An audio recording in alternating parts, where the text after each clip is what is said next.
nung tinutukan ako ng baril sa kutsilyo. Kinarnap ako, hinold up kami nung Oo, yung kwento mo babae ko. So, malamang pwede na ako magpanic nun, di ba? Naalala mo pa kung anong klaseng baril yun?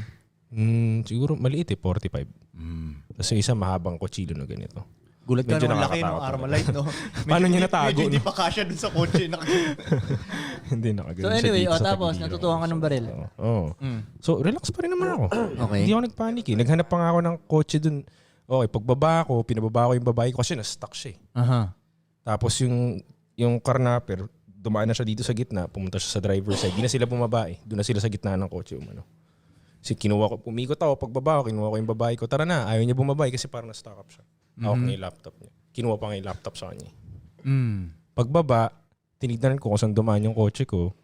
Naghanap ako ng kotseng may hiraman. Nakakita akong car wash. Nilapitan ko yung bagong car wash na van. Sabi ko, kuya, habulin natin, samahan mo ako. Inabol namin pero di namin naabol. Pag nagkatiwalaan ka na talaga niyan na pahiramin yung van? Alam mo naman tayo eh. Smooth as fuck tayo eh. Smooth as fuck eh. Ha? Pakilalang pulis. Ito lang, hiram ko pa Ipakilala nga. kang pulis. Ang sabi ko pa nga, pero ako ng van mo, ibabalik ko na lang. Sabi niya, hindi, tulungan na kita. Sumakay siya sa van niya. Sumakay na nga ako eh. Hindi pa siya mo, sumakay na ako. Sakay ka na dyan. Sabi ko sa babae, sakay ka na dyan. Nakabukas car wash eh.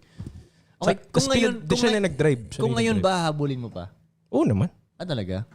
Yung ano lang sa akin, kahit hindi na yung kotse, yung ina nito na ano, nakuhaan ako ng shit ko. Parang yun lang. Hindi ko naman